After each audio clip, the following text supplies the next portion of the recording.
নমস্কার বন্ধুরা, আমি বিউটিস কুকিং চ্যানেলটিতে আপনাদের সবাইকে জানাই স্বাগত। আজ আমি করছি নতুন একটা দিনের নতুন একটা রেসিপি, মানকচুর দুর্দান্ত একটি রেসিপি।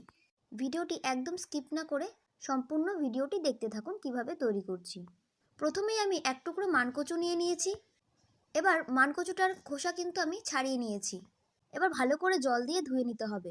ভালো করে জল দিয়ে ধুয়ে নেওয়ার পর একটা গ্রেডারের সাহায্যে ভালো করে গ্রেড করে নিচ্ছি। এখনও যারা আমার চ্যানেলটিকে সাবস্ক্রাইব করেনি তারা সাবস্ক্রাইব করে অবশ্যই পাশে থাকবেন, আর যারা আমার চ্যানেলটিকে সাবস্ক্রাইব করে পাশে আছেন তাদেরকে জানাই অসংখ্য ধন্যবাদ।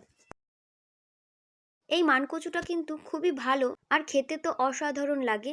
আর এই মানকচুটা কিন্তু গলায় ধরার একদমই কোনো ভয় নেই। কচুটা গ্রেড করে নেওয়া হয়ে গেছে। এবার হাতের সাহায্যে এইভাবে চিপে চিপে কচুর থেকে যে দুধটা বেরোবে সেই দুধটা কিন্তু ফেলে দিতে হবে।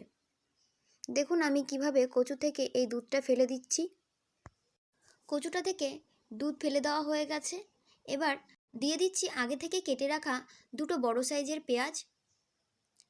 এরপর দিয়ে দিচ্ছি 1 টেবিল স্পুন লঙ্কা গুঁড়ো, 4 থেকে 5টা রসুন বাটা, দিয়ে দিচ্ছি পরিমাণ অনুযায়ী হলুদ, দিয়ে দিচ্ছি কুচিয়ে রাখা ধনেপাতা।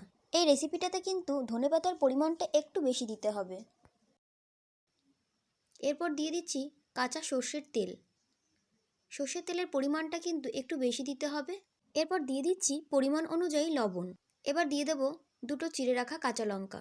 এবার হাতের সাহায্যে ভালো করে মেখে নিচ্ছি। আর আপনারা আপনাদের ঝালের টেস্ট অনুযায়ী কিন্তু লঙ্কাটা ব্যবহার করবেন।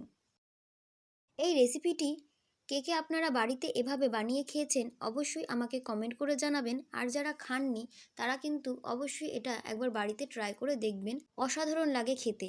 সমস্ত কিছুকে কিন্তু ভালো করে মেখে নিয়েছি। এবার দিয়ে দিচ্ছি একটা মিডিয়াম সাইজের টমেটোকে। টমেটো যদি আপনাদের ঘরে না থাকে তাহলে কিন্তু একটু লেবু দিয়ে দিলেও কোনো অসুবিধা হবে না। এতে কি হবে, কচু তো গলায় ধরার অনেক ভয় থাকে, তাহলে সেই ভয়টা থাকবে না। এবার একটা কড়াইতে পরিমাণ অনুযায়ী সর্ষের তেল দিয়ে দিয়েছি। তেলটা একটু গরম হলে এবার কিন্তু আমি দিয়ে দেব কচু মাখাটা। আর এটা দেওয়ার সময় কিন্তু ওভেনের আঁচটা একদম লো ফ্লেমে রাখতে হবে।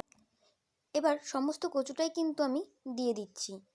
কড়াইতেও কিন্তু তেলের পরিমাণটা একটু বেশিই দিতে হবে। এবার খুন্তির সাহায্যে কচুটাকে একটু ভালো করে নেড়ে দিচ্ছি।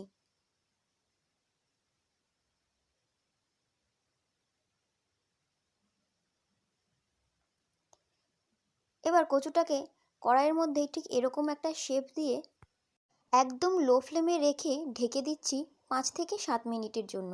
5 থেকে 7 মিনিট পর উল্টে দেখে নিচ্ছি।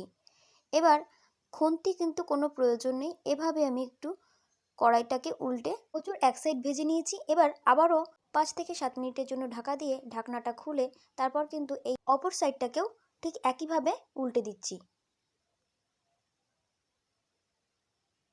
এভাবেই কিন্তু একদম লো ফ্লেমে রেখে ভেজে নিতে হবে। আমার এই কচুর রেসিপিটি আপনাদের কেমন লাগলো অবশ্যই কিন্তু কমেন্ট করতে ভুলবেন না। আর এই রকম নতুন নতুন ভিডিওর আপডেট পেতে আমার এই চ্যানেলটিকে অবশ্যই সাবস্ক্রাইব করে রাখবেন, আর পাশে থাকা বেল আইকনটিও প্রেস করে রাখবেন যাতে আমার ভিডিওর নোটিফিকেশন সবার আগে আপনার কাছে পৌঁছে যেতে পারে। ধন্যবাদ।